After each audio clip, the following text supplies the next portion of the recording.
Hello दोस्तों, मैं हूं शिवराज सिंह। स्वागत है आपका मेरे चैनल हिस्ट्री विद सिंह में। दोस्तों, आशा है आप लोग अच्छे से होंगे, बढ़िया अपनी पढ़ाई कर रहे होंगे।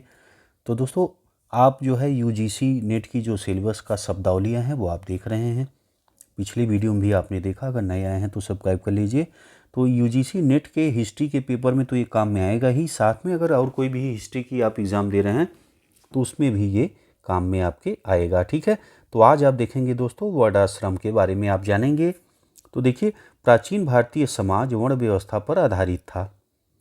ठीक है, प्रारंभ में कबायली समाज, ठीक है, ऋग्वैदिक कालीन जो समय है 3 समूहों में विभाजित था। कौन कौन से वर्ग में विभाजित था? कौन थे? देखिए, योद्धा में, पुरोहित में और जो सामान्य जनता थी। तो ये 3 वर्ग में विभाजित था ऋग्वैदिक कालीन समाज।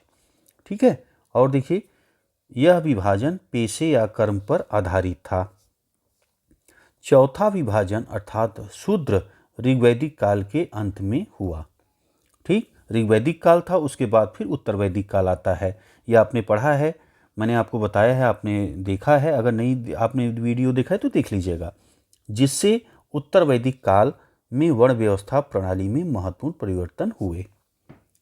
ठीक, इस काल में संपूर्ण समाज 4 वर्णों ब्राह्मण, क्षत्रिय, वैश्य, शूद्र में विभाजित हो गया। क्लियर है? अब ब्राह्मण, क्षत्रिय, वैश्य, शूद्र के काम क्या थे? जैसे आप देखते हैं, ब्राह्मण का कार्य था वो शिक्षा लेता था, शिक्षा देता था, दान लेता था, दान देता था। क्षत्रिय जो है सुरक्षा करता था, वैश्य व्यापार करता था और इनकी जो है जो रुपए की व्यवस्था भाई कर देता था, तो इनका काम चलता था दोनों वर्ग का। और शूद्र जो है ये इसका काम था तीनों वर्गों की सेवा करता था, सबकी सेवा करता था, वो शूद्र था। ठीक है, ये जो है कार्य थे इनके। अब ये कहाँ पे इसका उल्लेख मिलता है, इसे देखें, ऋग्वेद के 10वें मंडल के पुरुष सूक्त में ये जो 4 वर्ण के जो है विभाजन का हमें उल्लेख प्राप्त होता है।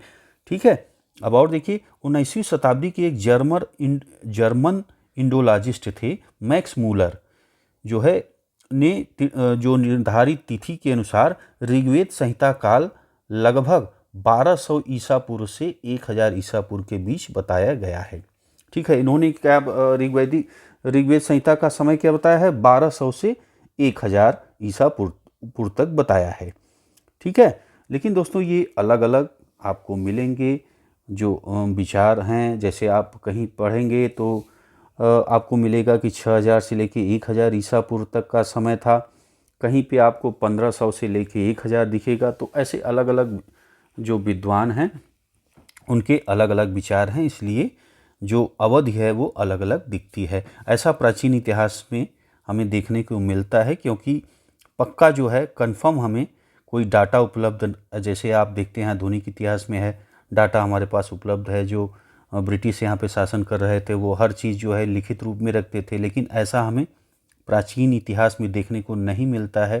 तो इसलिए थोड़ा सा अनिश्चितता हमें हमारे सामने जो है आती है और चीज़ों को समझने में दिक्कत आती है। ठीक है, तो आगे देखें, उत्तर वैदिक काल लगभग 1600 ईसा पूर्व के बीच माना जाता है, लगभग। ठीक, तो आप जैसा कि आप जानते हैं दोस्तों, पहले जो है ऋग्वैदिक काल हमें देखने को मिला, फिर उत्तर वैदिक काल देखने को मिलता है। अब वेद भी आप जानते हैं, वेद 4 हैं, ऋग्वेद हैं, यजुर्वेद हैं, सामवेद हैं और अथर्ववेद हैं। ठीक, ये 4 आपके वेद हैं। तो दोस्तों, आशा है आप वर्णाश्रम के बारे में आप समझ गए होंगे। अगर आपको कोई दिक्कत होगी या कुछ चीज़ें समझ में नहीं आई होंगी तो आप कमेंट करिएगा। अगर आपको कोई भी टॉपिक जो मैं पीछे पढ़ा भी चुका हूँ, अगर आपको नहीं समझ में आया है या कोई दिक्कत है तो आप ढेर सारे कमेंट उस पर अगर पढ़ेंगे तो मैं फिर से वीडियो और अच्छे से आपको समझा के बता दूंगा। और आप लोग किस चीज़ की वीडियो देखना चाहते हैं कमेंट करें फटाफट, क्या दिक्कत है आपको हिस्ट्री में। ठीक है दोस्तों, तो बस इस वीडियो में इतना ही करते हैं, मिलते हैं आपसे अगली वीडियो में। वीडियो देखने के लिए दोस्तों बहुत बहुत धन्यवाद।